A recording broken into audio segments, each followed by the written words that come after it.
Welcome to Subhanallah Wazaif. یا نبی سلام علیکہ، یا رسول سلام علیکہ۔ جمعہ، دعا قبول، رحمت، فضل، وظیفہ۔ جمعے کا دن خاص طور پر عصر سے مغرب کے درمیان کا وقت اللہ تعالیٰ کی بارگاہ میں دعا اور ذکر و اذکار کے لیے نہایت بابرکت اور قیمتی ہے۔ اس پیغام میں اللہ کو یاد کرنے، درود پاک پڑھنے اور قرآن پاک کی آیت کی تلاوت کی ترغیب دی گئی ہے، جو کہ ایک بہترین بات ہے۔ حدیث مبارکہ کے مطابق جمعے کے دن عصر اور مغرب کے درمیان ایک ایسی گھڑی ساتھ ضرور آتی ہے جس میں کی گئی دعا رد نہیں ہوتی۔ اصل چیز گنتی کی پابندی نہیں، بلکہ دعا میں خلوص، عاجزی، درود شریف کا وسیلہ اور اللہ پر کامل یقین ہے۔ میرے عزیز ساتھیوں، جمعے کا دن تمام دنوں کا سردار دن ہے۔ یہ وہ مبارک دن ہے جسے اللہ رب العزت نے امت محمدیہ صلی اللہ علیہ وآلہ وسلم کے لیے ایک عظیم تحفہ بنایا ہے، لیکن اس دن ایک ایسا لمحہ چھپا ہوا ہے جس کی تلاش میں انبیاء اور اولیاء کی زندگیاں گزر گئی۔ جیون اللہ تعالیٰ کا خوبصورت تحفہ ہے، اس کی اور اس میں ملنے والے لمحوں کی قدر کریں۔ رسول اللہ صلی اللہ علیہ وآلہ وسلم نے فرمایا، جمعے کے دن میں ایک ایسی گھڑی ہے کہ کوئی مسلم بندہ اس وقت اللہ سے جو بھی خیر مانگتا ہے اللہ اسے عطا فرما دیتا ہے، اور اکثر محدثین کے نزدیک یہ مبارک وقت جمعے کے دن عصر کے بعد سے لے کر غروب آفتاب تک کا وقت ہے۔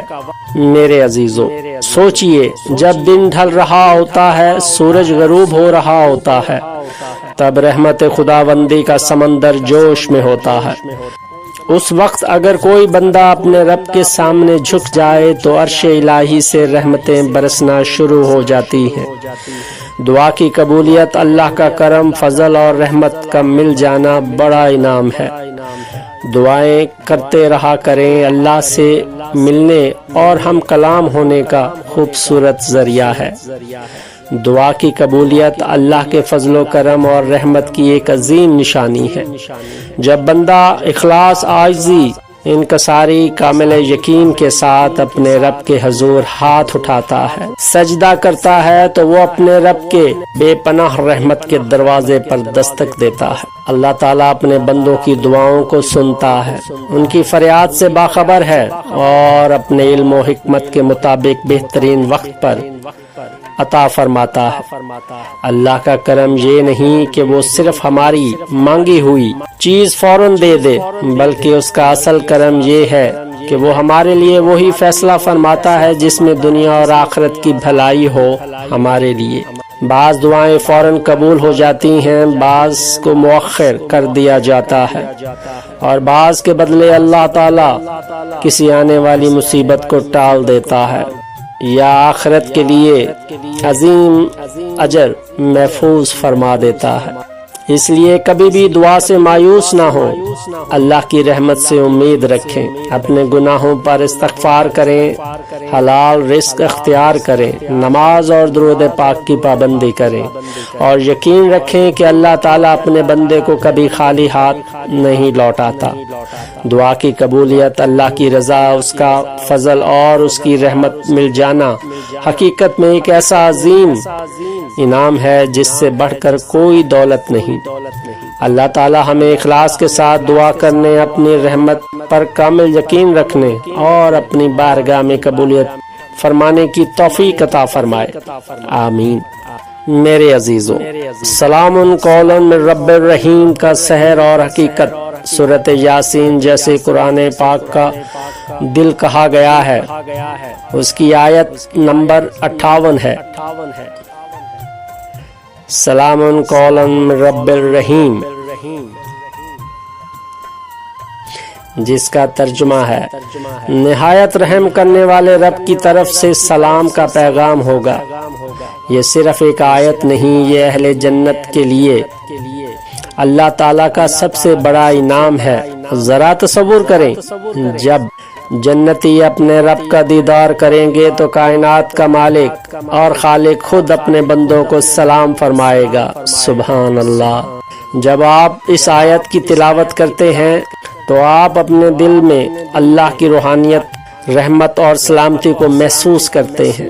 جب ہم عصر کے بعد درود شریف کے ساتھ اللہ کا ذکر کرتے ہیں تو ہم دنیاوی پریشانیوں سے نکل کر رب کریم کی پناہ میں آ جاتے ہیں۔ ہم وظائف کی گنتی کے محتاج نہیں، ہم اللہ کی بے حد و حساب رحمت کے محتاج ہیں۔ میرے عزیزو، اکثر لوگ شکایت کرتے ہیں کہ ہم نے وظیفہ کیا لیکن دعا قبول نہیں ہوئی۔ کیوں؟ کیونکہ ہم نے دعا کو ایک رسمی میجک سمجھ لیا ہے، جبکہ دعا تو اپنے رب سے خوبصورت گفتگو کا نام ہے۔ دعا کی قبولیت حلال روزی ہو تو دعا عرش کو چیرتی ہوئی اوپر جاتی ہے۔ کامل یقین ہو اللہ سے اس حال میں مانگے کہ آپ کو یقین ہو کہ وہ سن رہا ہے اور دے گا، انشاءاللہ دے گا۔ شک کے ساتھ کی گئی دعا قبول نہیں ہوتی۔ درود پاک کا وسیلہ دعا کے اول و آخر میں نبی کریم صلی اللہ علیہ وآلہ وسلم پر درود و سلام بھیجنا دعا کے قبول ہونے کی سب سے بڑی چابی ہے۔ آپ صلی اللہ علیہ وآلہ وسلم پر بھیجا گیا درود کبھی رد نہیں ہوتا اور اللہ اس درود کے صدقے درمیان میں کی گئی دعا کو بھی قبول فرماتا ہے۔ سبحان اللہ۔ بسم اللہ الرحمن الرحیم۔ بعد نماز عصر اول و آخر درود ابراہیمی پڑھیں، پھر 21 مرتبہ سلام قول من رب الرحیم پڑھ کر اللہ تعالیٰ کی بارگاہ میں نہایت عاجزی اور انکساری سے دعا کرے۔ انشاءاللہ دعا قبول، مقصد پورا اور حاجت پوری ہوگی۔ آئیے آج جمعے کے اس مبارک دن پہ عزم کریں، عصر تا مغرب کا وقت ضائع نہ کریں، خلوص دل سے ذکر کریں، چاہے آپ سورۃ یاسین پڑھیں، استغفار کریں یا درود پاک کی تسبیح پڑھیں۔ گنتی پر توجہ دینے کی بجائے دل کی حاضری پر توجہ دیں، سجدے میں روئیں، اپنے گناہوں کی معافی مانگیں، اپنے والدین، اپنے بچوں اور اپنی حاجتوں کے لیے دعا اٹھائیں۔ اگر آج عصر کے بعد آپ نے اپنے رب کو سچے دل سے پکار لیا تو یقین کیجئے کہ آنے والے جمعے سے پہلے ہی آپ کے دل میں وہ اطمینان اور سکون پیدا ہو جائے گا جو دنیا کا کوئی وظیفہ یا مال و دولت نہیں دے سکتا۔ اللہ تعالی ہم سب کو سن کر سمجھنے اور جمعے کی اس مبارک ساعت سے پورا فائدہ اٹھانے کی توفیق عطا فرمائے۔ آمین۔